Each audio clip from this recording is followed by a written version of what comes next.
함께 일어나 말씀을 봉독하겠습니다. 오늘 요한복음 21장 15절부터 17절까지 시작. 저희가 조반 먹은 후에 예수께서 시몬 베드로에게 이르시되 요한의 아들 시몬아 네가 이 사람들보다 나를 더 사랑하느냐 하시니 가로되 주여 그러하외다. 내가 주를 사랑하는 줄 주께서 아시나이다. 가라사대 내 어린 양을 먹이라 하시고 또 두 번째 가라사대 요한의 아들 시몬아 네가 나를 사랑하느냐 하시니 가로되 주여 그러하외다. 내가 주를 사랑하는 줄 주께서 아시나이다.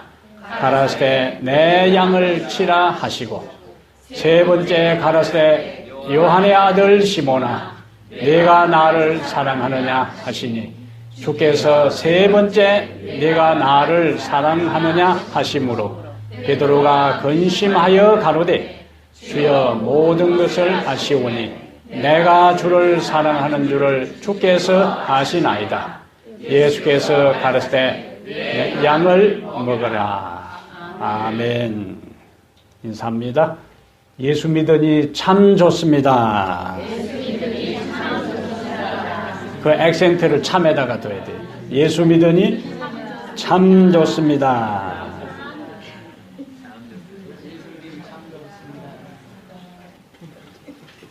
나는 왜 두 사람이 계속 서 있는데 내가 세워놓은 것도 아니고 잘못한 것도 아닌데 살다 보면 재밌는 일이 있습니다. 예.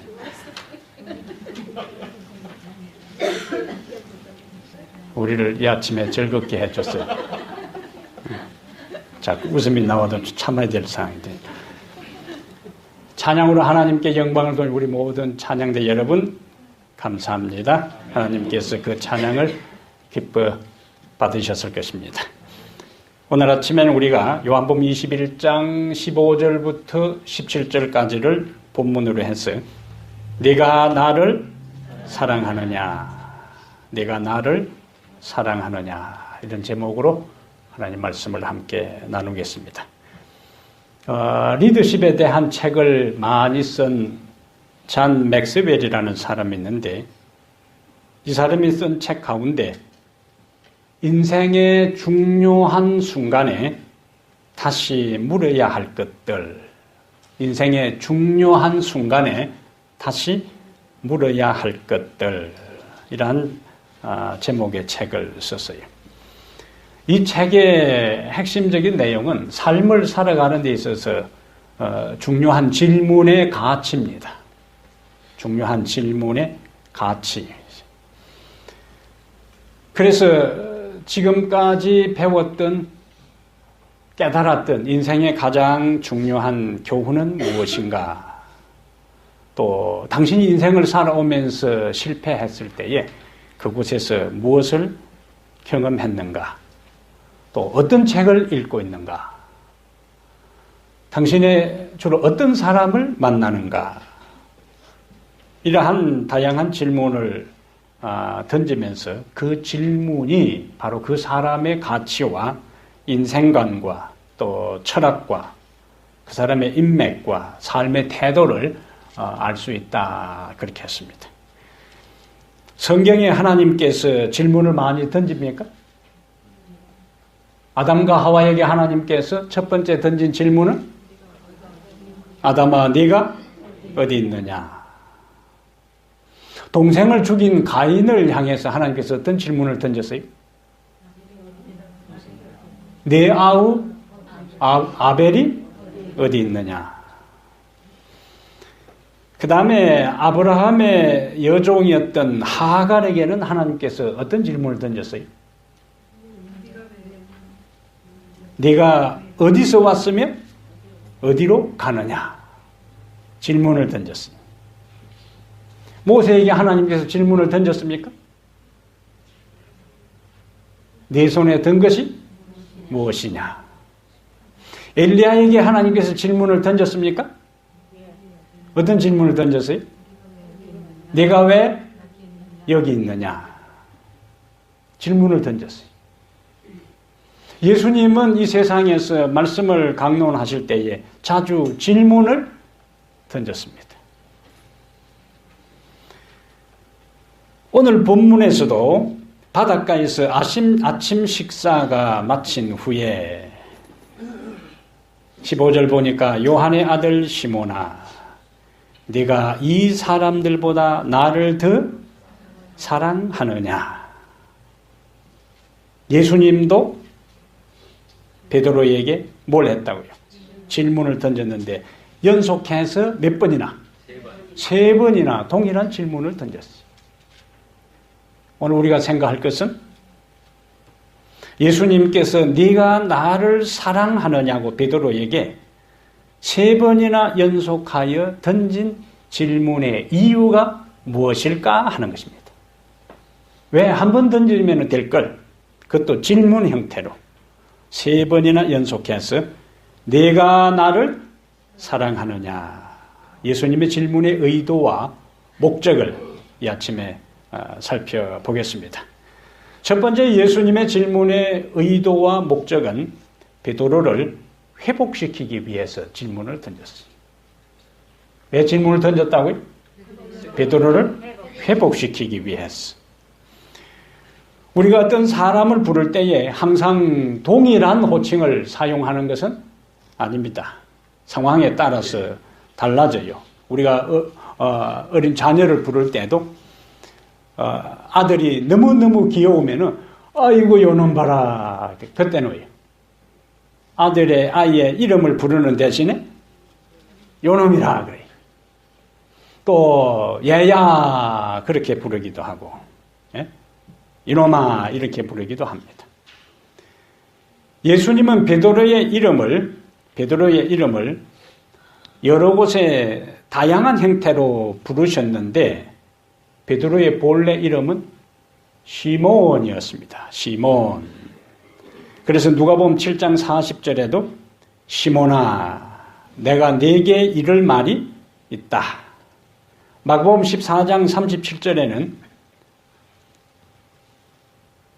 겟세마네 동산에서 졸고 있는 베드로에게 시몬아 자느냐? 네가 잠시 동안도 깨어 있을 수 없더냐? 여기에 있어서는 예수님께서 베드로를 향한 그 다정한 마음이 느껴져요. 시몬아. 그는 비록 그 관계에 있어서는 스승과 제자 관계지만은 예수님은 베드로를 한 단순한 제자가 아니고 친구로 생각하고 또 형제로 여기고 있음을 우리가 여기서 알 수가 있습니다. 그런데 오늘 15절에는 베드로에게 예수님께서 뭐라고 부르셨는가? 시몬아라고도 말씀하지 않고 게바라고도 말하지 않고 베드로라고도 말하지 않고 요한의 아들 시몬아.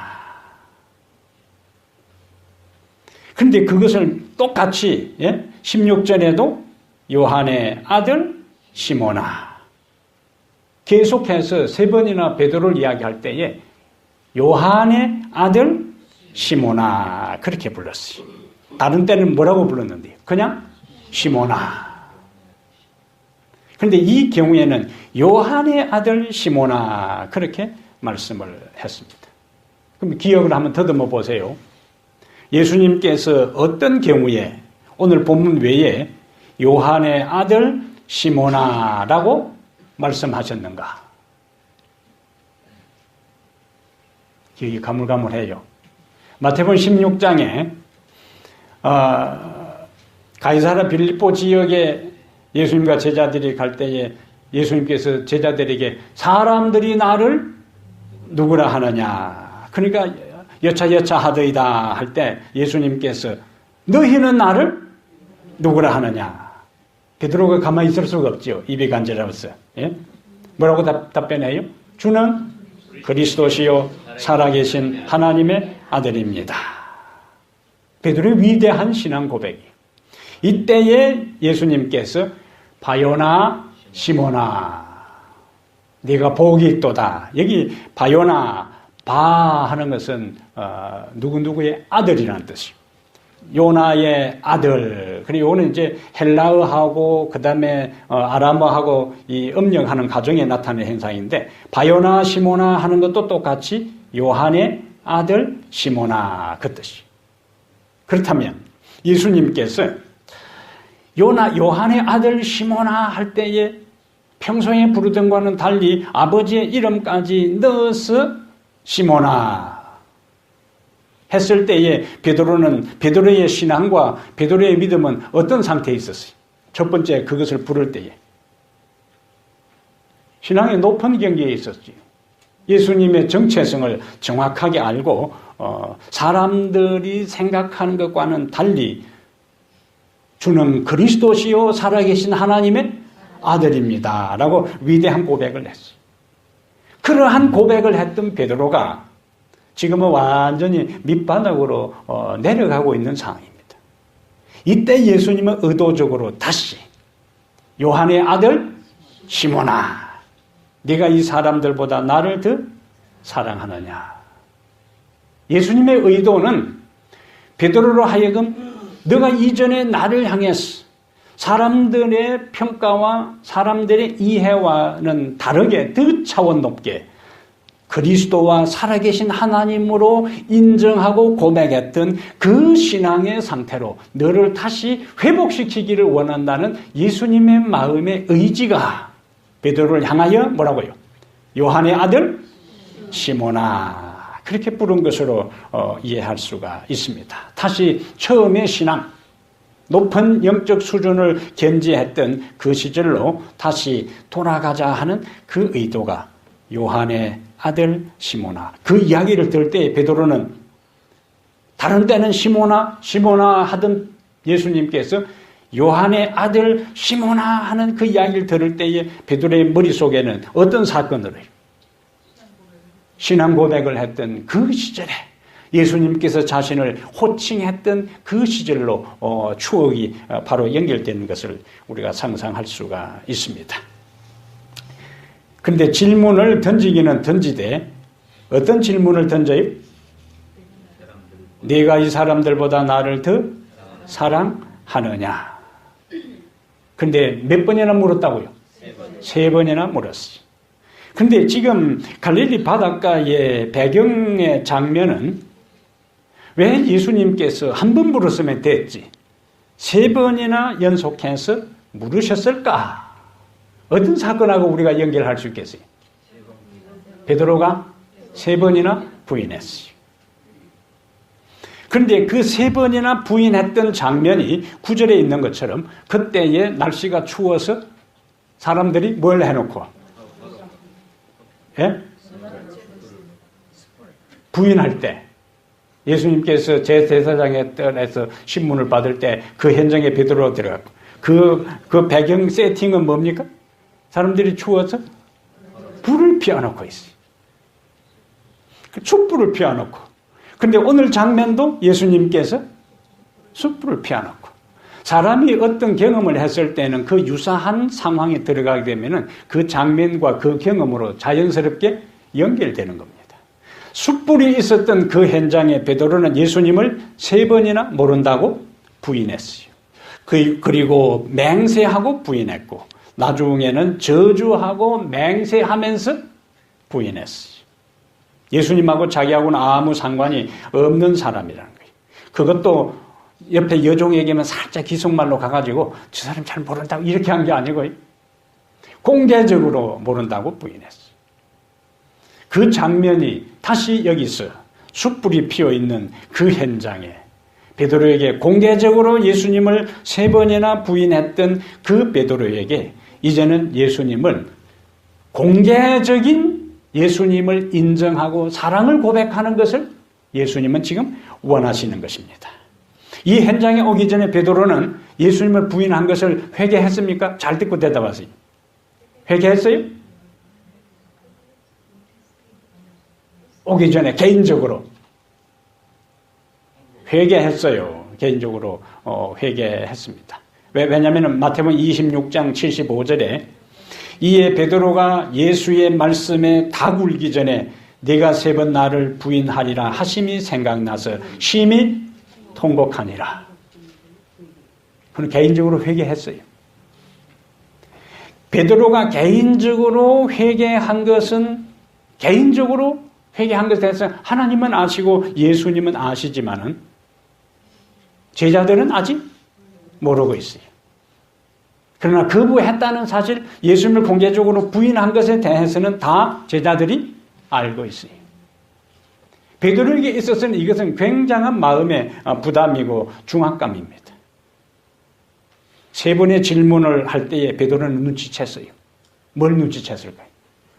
내가 세 번이나 부인해 놓으니까 예수님은 공개적으로 세 번이나 내 사랑을 확인하고 싶어 하는구나. 베드로에게 있어서 그것은 굉장한 자존심 상하는 일이었고, 이전에 세 번 부인한 것에 대해서 그것은 그의 마음속에 자기 스스로 어떻게 해결할 수 없는, 지칠 수 없는 내면의 깊은 상처로 남아 있었을 것입니다. 베드로는 앞으로 어떤 역할을 해야 돼요? 제자들 중에서 지도적인 역할을 해야 하는 것입니다. 앞으로 중요한 역할을 감당해야 되는데 이전의 실수에 의해서 발목이 잡혀서는 안 되는 겁니다. 공개적으로 예수님을 세 번이나 부인하고 맹세하고 저주하고 부인했던 그가 어떻게 나머지 제자들에게 리더십을 발휘할 수 있겠어요? 리더십을 발휘할 수가 없는 것입니다. 본인 스스로도 자신이 없고 확신이 없고 제자들이 베드로가 말을 한데도 그 말을 따를 수가 없는 것입니다. 공개적으로 예수님을 모른다고 부인한 그를 누가 자기들 동료 사이에 리더로 인정하고 따르려고 하겠어요. 그러나 하나님의 의도는, 예수님의 의도는 어쨌든 베드로를 다시 리더로 세워야 되는데 지금과 같은 그 상태로서는 베드로가 지도력을 발휘할 수 없기 때문에 공개적으로 부인한 베드로를 공개적인 신앙 고백을 통해서 다시 그 지도력을 회복시켜 주시려는 예수님의 의도가 세 번 공개적인 질문을 통해 표현된 것인 것입니다. 시대소망에는 시대소망 811페이지에 그가 사도의 직분을 다시 받도록 부르심을 받기 전에 베드로는 회개한 증거를 보여야만 하였다. 그렇게 하지 않으면 비록 회개했다 할지라도 그의 죄는 그리스도의 사도로서의 가마를 소멸할 것이었다. 다른 종도들에게. 구주께서는 베드로가 그의 형제들의 신임을 회복하고 될 수 있는 대로 빨리 그가 복음에 끼쳤던 모욕을 제거할 수 있는 기회를 그에게 주셨다. 형제들에게 뭘 회복하고요? 신임을. 베드로가 그의 형제들의 신임을 회복하고 될 수 있는 대로 복음에 끼쳤던 모욕을 제거할 수 있는 기회를 그에게 주셨다 그랬습니다. 다시 시대소망 812페이지에는 베드로는 세 번이나 주님을 공공연하게 부인했었다. 예수께서도 세 번씩이나 날카로운 질문을 던짐으로써 모인 제자들 앞에서 예수님은 베드로의 회개의 깊이를 나타내셨으며 한때 자만하던 제자가 얼마나 완전하게 겸손하게 되었는지를 보여주셨다. 제자들의 마음속에 어떤 생각이 있었을까요? 베드로는 항상 어떤 일만 오고 질문만 하고 상황만 되면은 제자들 가운데 제일 먼저 앞장서고 나섰어요. 잘난 체 했어요. 이전에도 너희들이 오늘 밤 나를 다 버리려 할 때 저는 안 버립니다. 그러면 될 걸. 꼭 다른 친구들을 왜 끌고 들어가요? 이 사람들은 다 버릴지라도 나는 버리지 않겠나이다. 그러한 말들이 제자들의 마음속에 꽉 지금 상처로 남아있지요. 그렇게 자기들까지 끌어들여서 안 부인하겠다고 했던 그가 공개적으로 그것도 군인이 잡아다가 협박을 하고 그 다음에 고문을 하면서 너 예수 제자 맞지 안 맞지 할 때 또 부인했으면은 제자들이 인간적으로 뭐 할 수 있어요? 이해할 수 있어요. 우리도 그 상황이면은 그 두려웠어. 공포에 질렸어. 죽음이 두려웠어. 그렇게 할 수 있겠구나. 이해할 수 있습니다. 그런데 누구에 의해서요? 한 여종에 의해서. 한 여종에 의해서. 다른 어떤 협박도 한 것도 아니에요. 너 두 사람하고 같이 다녔지. 그 말에 그냥 제발에 절였어. 아니라고 했던 그 베드로의 위상은 완전히 땅으로 떨어진 거예요. 그래서 제자들 입장에서 지 잘난 체 하더만은 저 알 됐다. 우리까지 끌고 들어가더만은, 예? 그것도 한 여종이 말한다고 저주하고 부인하고 맹세까지 해. 이 사람은 우리의 뭐가 될 수 없다. 리더가 될 수가 없다. 그 분위기를 예수님은 정확하게 제자들의 분위기를 읽으셨습니다. 그러한 상황에서 베드로의 위상과 베드로의 자존심과 베드로의 리더십과 그리고 베드로의 사도직을 뭐하기 위해서 회복시켜주기 위해서 예수님은 공개적으로 3번의 질문, 네가 나를 사랑하느냐 그렇게 질문하신 거예요. 이러한 것은 주님은 우리를 쉽게 포기하지 않으신다 하는 것을 우리에게 말씀해 주고 있습니다. 우리의 삶의 과정에 실수할 수 있습니까? 인생을 살아가는데 넘어질 수 있습니까? 삶을 살아가면서 예수님을 우리의 말과 우리의 얼굴 표정과 우리의 행동으로 예수님을 부인할 때가 있습니까? 있어요. 그러한 것을 하나님은 우리의 연약함을 아시고 그것으로 인해 우리를 끝내게 하지 아니하고 다시 우리에게 회복할 수 있는 뭘 주신다? 기회를 주신다. 저는 요엘서를 읽을 때마다 한 단어에 제 마음에 감동을 받습니다. 요엘서는 1장, 2장, 3장 짧은 책인데요. 그 가운데 항상 제 마음을 멈추게 하는 표현은 뭐냐? 이제라도 하는 표현입니다. 어떤 표현이라고요? 이제라도. 요엘서 2장 12절에 너희는 이제라도 금식하고 울며 애통하고 마음을 다하여 내게로 돌아오라. 그 시작이 어떤 단어예요? 이제라도. 이제라도라는 단어를 접할 때에 어떤 느낌이 들어요? 아직도 기회가 있다. 아직도 문이 닫히지 않았다. 아직도 가능성이 있다. 아직도 희망이 있다. 아직도 하나님께서 나를 포기하지 않으셨다.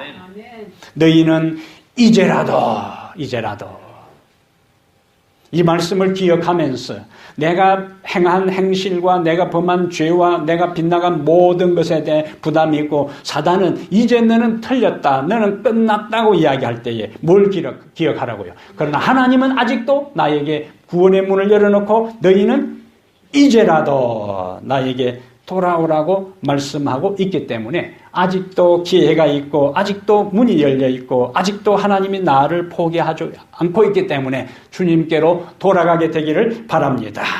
그때 우리는 다시 주님과 회복되는 은총을 누릴 수가 있어요. 열심을 품고 주님을 섬기다가 어떤 때는 그 신앙이 어느 틈엔가 무너져버리는 우리의 모습도 있을 수가 있습니다. 그때 뭘 기억해야 된다고요? 이제라도 아직도 하나님은 나를 포기하지 않고 계신다는 것. 그것이 우리에게 복음이고 희망인 것입니다.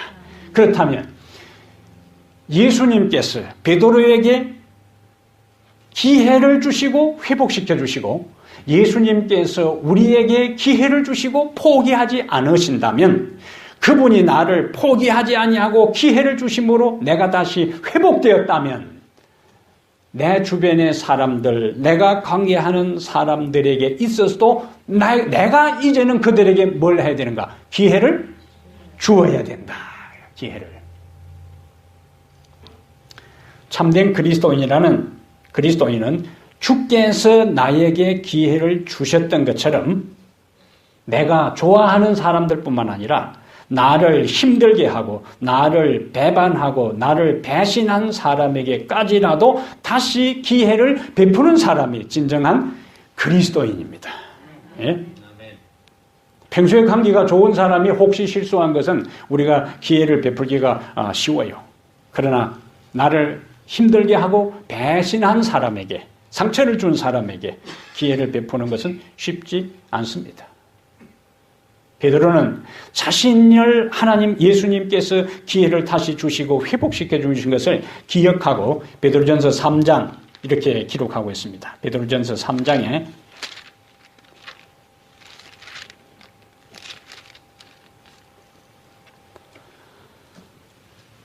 베드로전서 3장 다 찾으세요.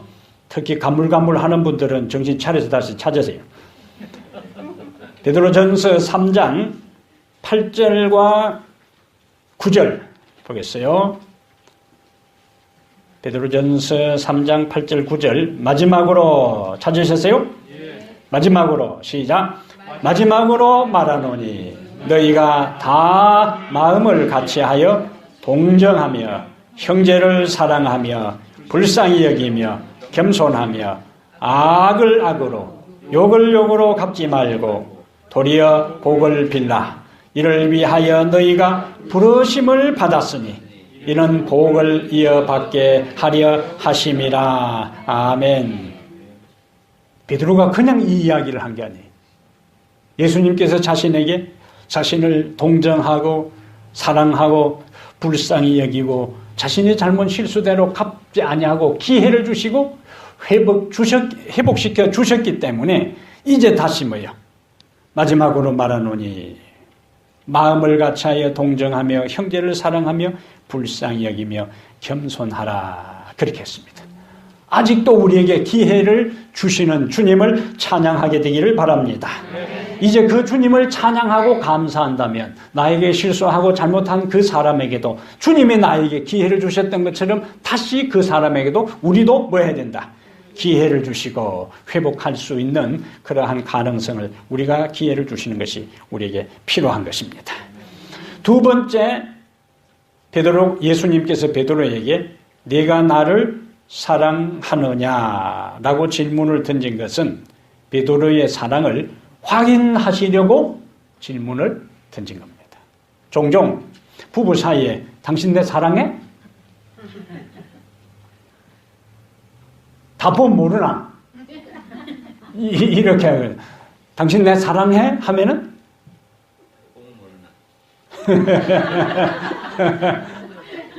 기회다 대고 사랑한다고 말해줘야 되는 거예요. 예? 당신 내 사랑해? 하는 것은 왜 그 질문을 던진다고요? 예? 사랑을 확인하고 싶었어요. 사랑을 확인하고 싶었어요. 15절의 첫 번째 질문에서 요한의 아들 시몬아 네가 이 사람들보다 나를 더 사랑하느냐.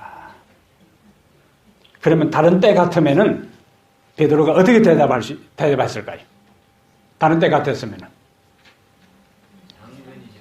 당근이죠. 예. 두말하면 잔소리죠.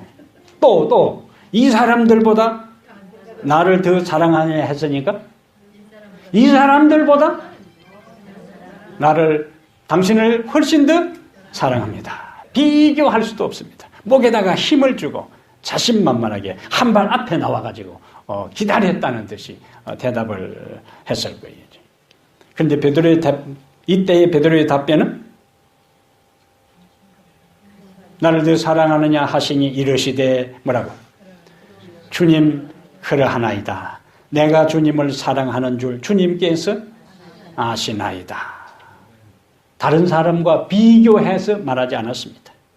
다른 사람을 끌고 들어가서 자기의 사랑이 더 그들보다 탁월하고 뛰어나다는 것을 말하지 않았어요. 단지 뭐라고요? 주님이 아십니다. 그런데요, 여기 이 사람들보다 거기에 보니까 넘버 2가 딱 매겨져 있죠?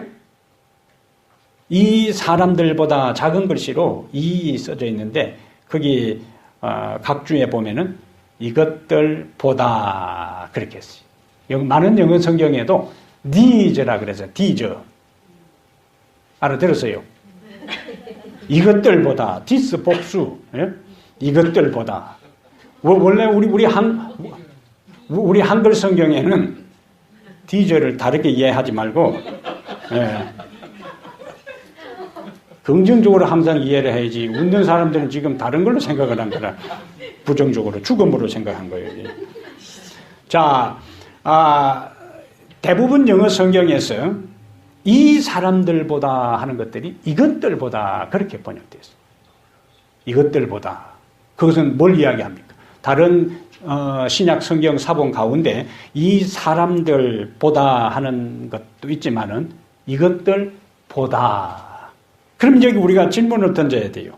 예수님이 의도한 이것들이 뭘까? 베드로야, 이것들보다 네가 나를 더 사랑하느냐.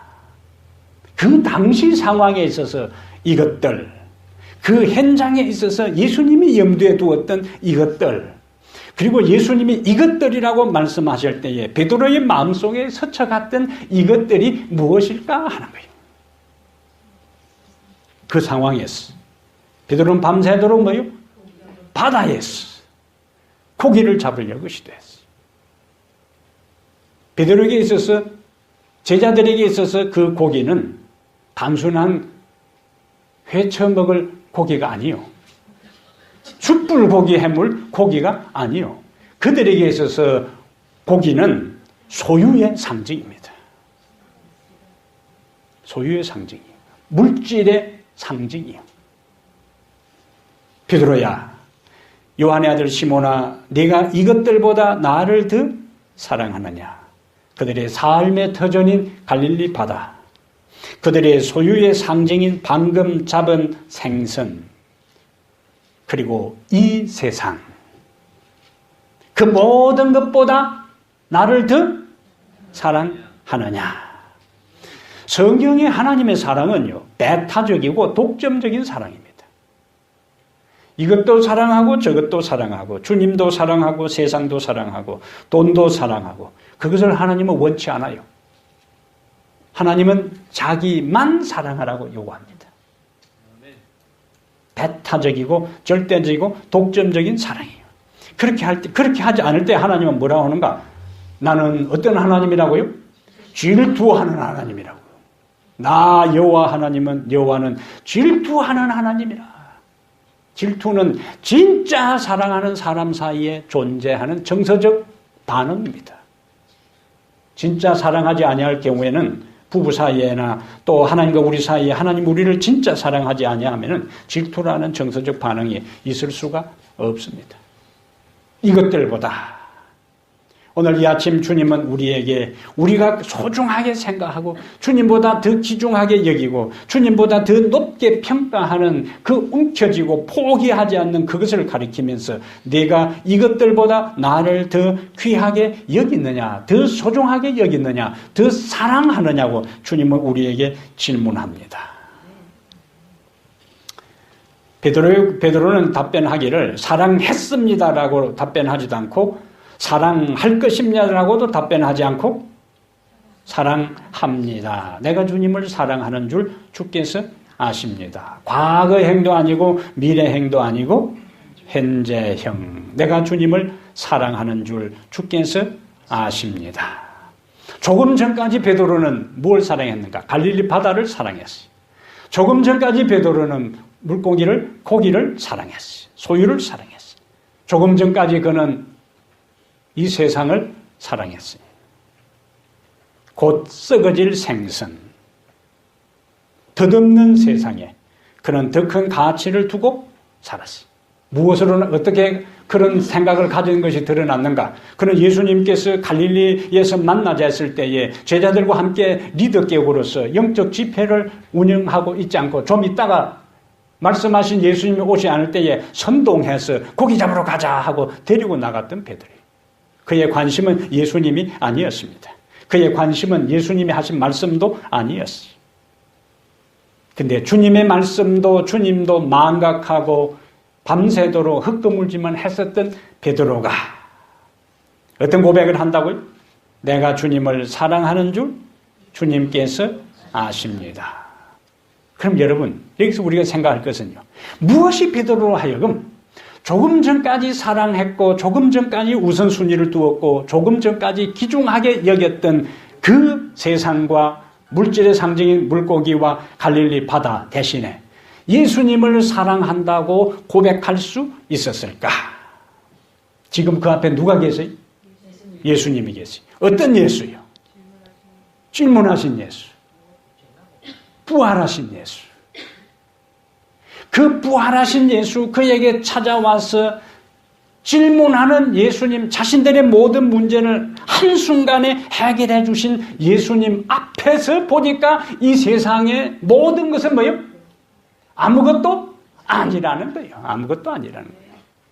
그는 그 마음에서 일어나는 진실된 고백으로 내가 지금은 주님을 사랑한다고 고백할 수 있었어요.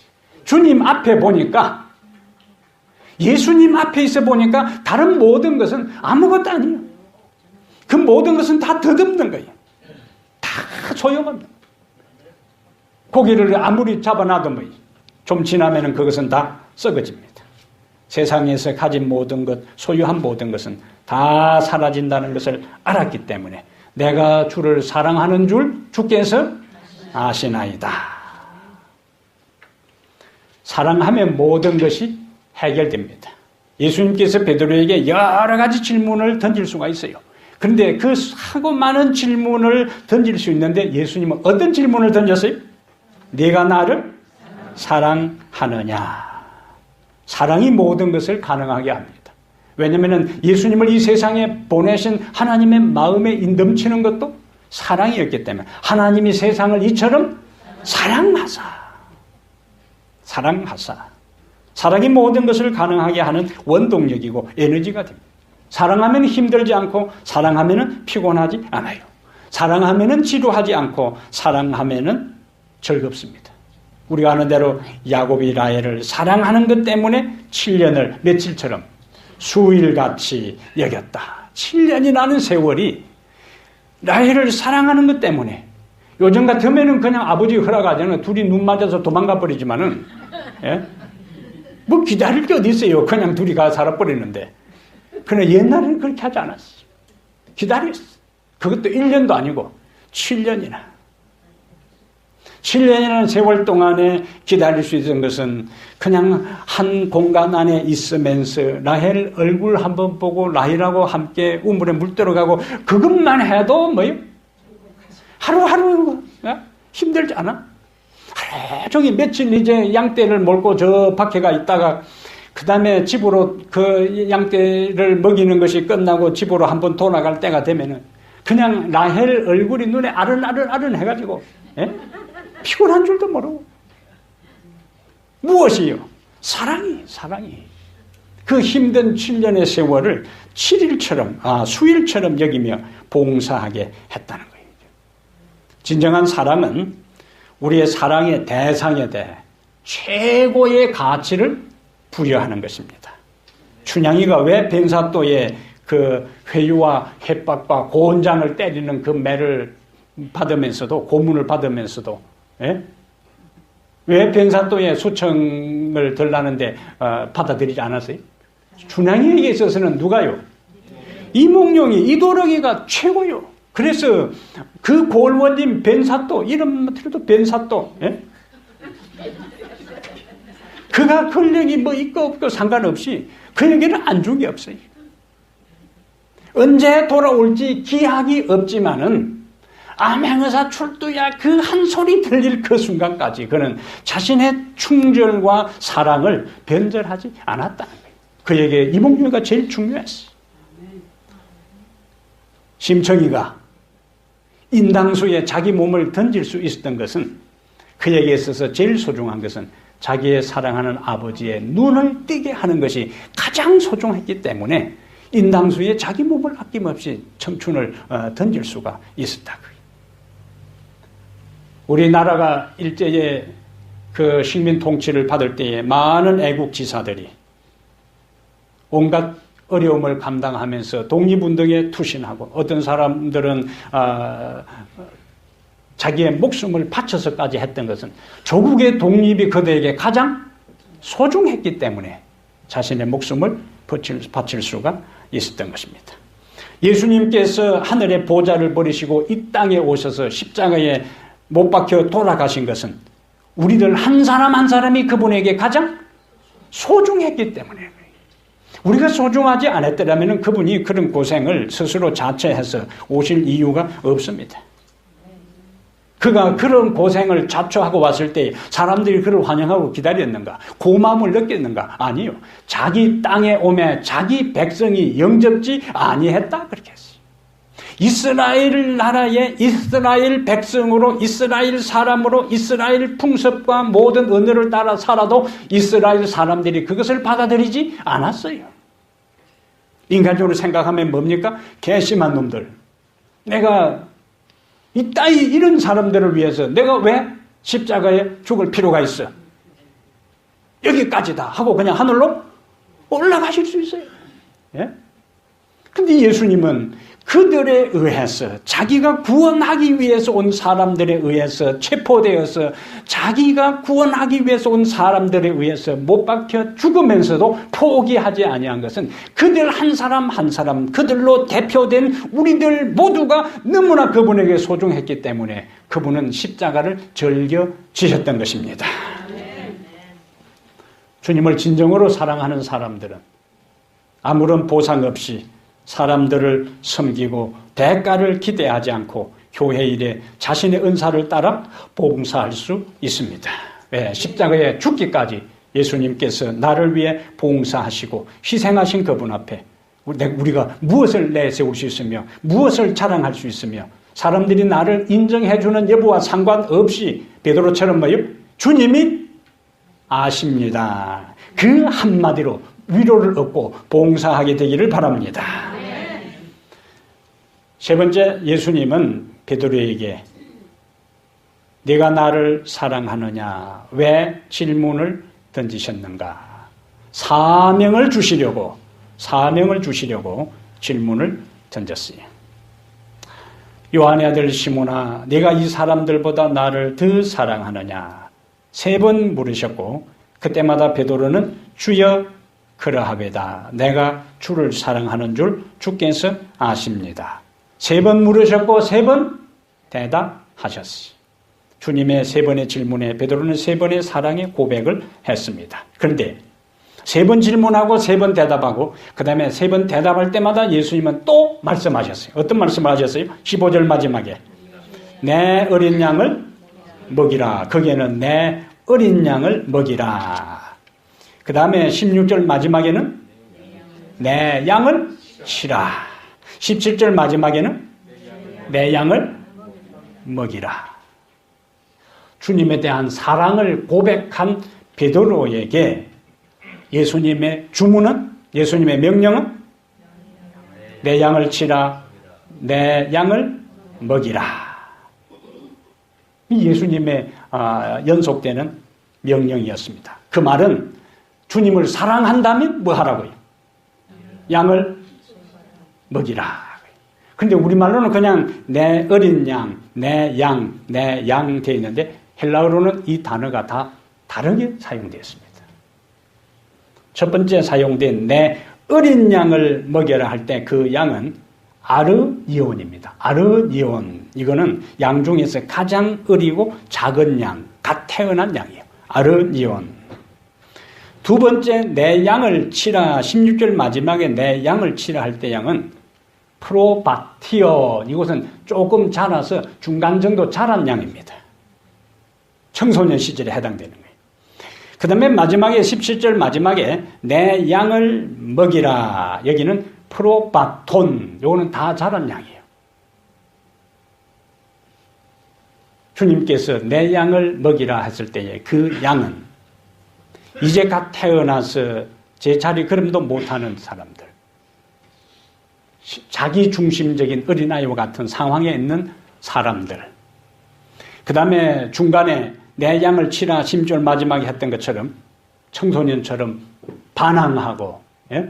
이유 없이 달려들고 불평하고 불만하는 그런 사람들, 이런 여러 다양한 형태의 사람들이 내 곁에 있다 할지라도 그들까지를 다 뭐 하라고요? 사랑하고 돌보라 그거요. 예? 베드로에게 말씀하신 예수님의 이 말씀은 베드로에게만 해당되는 말씀이 아니고 바로 오늘 우리를 향해서 하시는 동일한 말씀입니다. 우리들 주변에 좋은 사람은 있습니까? 인생을 살아갈 때 내 주변에 항상 좋은 사람만 있어요? 좋은 사람만 만납니까? 그렇지 않은 사람도 있어요. 어린아이처럼 아주 유치한 사람도 있습니다. 예? 그냥 인간적으로 상대하고 싶지 않은 사람들도 있을 수가 있습니다. 그럼 예수님의 오늘 본문의 말씀하고 연결시킬 때에 그런 사람들은 아예 상대하지 않는 것인가? 아니라 그거예요. 예수님께서 마태복음 13장에 알곡과 가라지 비유를 이야기하면서 알곡만 있는 것이 아니라 알곡이 있는 곳에 뭐도 있는가? 가라지도 있어요. 근데 그 가라지도 밤에 이 악한 자 사단이 뿌려놓았는데 하나님이 그 가라지를 뿌리는 것을 막을 수도 있습니다. 그런데 그 가라지를 뿌리는 것을 하나님께서 막지 아니하고 허용하셨다 하는 이야기는 그 가라지가 함께 있는 것이 어떤 때는 알곡에게 유익이 될 수 있기 때문에 하나님께서 그 가라지가 번성하는 것을 막지 않으셨어요. 교회 안에 누가 가라지인지 모르지만 누가 가라지인지 생각하지 마세요. 저 사람이 혹시 가라지 아닌가 생각하지 말고, 예? 어쨌든 이곳에도 가라지가 있을 수 있는데 나를 힘들게 하고 나를 속상하게 하는 사람들이 교회 안에서도 있을 수가 있습니다. 그런데 예수님은 베드로에게 갓 태어난 양도 중간 자란 양도 다 자란 양도 다 먹이라고 했던 것처럼 내 주변에 그런 사람이 있고 내 직장에 그런 사람이 있고 내 이웃에 그런 사람이 있고 이 교회에 그런 사람이 있다 하는 것은 저 사람은 좀 없어지지 않나 하는 그 생각 대신에 그 사람이 나와 함께 있는 것은 베드로에게 내 양을 치라 내 양을 먹이라 했던 것처럼 무언가 그 사람에게 하나님께서 나를 통해서 해야 할 일이 있고 그런 안 좋은 사람을 통해서도 내가 영적으로 자랄 수 있는 어떤 유익이 있기 때문에 하나님께서 허용하셨다고 받아들이는 것이 필요한 것입니다.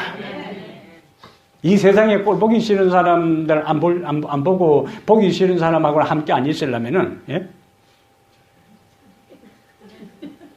어떻게 해놨겠어요? 예. 그럴 수가 없어요. 이 땅에서. 어차피 우리는 더불어 함께 살아가야 합니다. 이런 사람도 있고 저런 종류의 사람들도 있어요. 뭘 기록하라고요? 예수님은 그런 사람을 뭐 하라고? 먹이라 그렇게 했어요. 그 문제 있는 그 사람이 나를 통하여 변화될지 그 골치 아픈 그 사람이 나를 통하여 회심하고 예수님을 만날지 그건 누가 알아요? 예?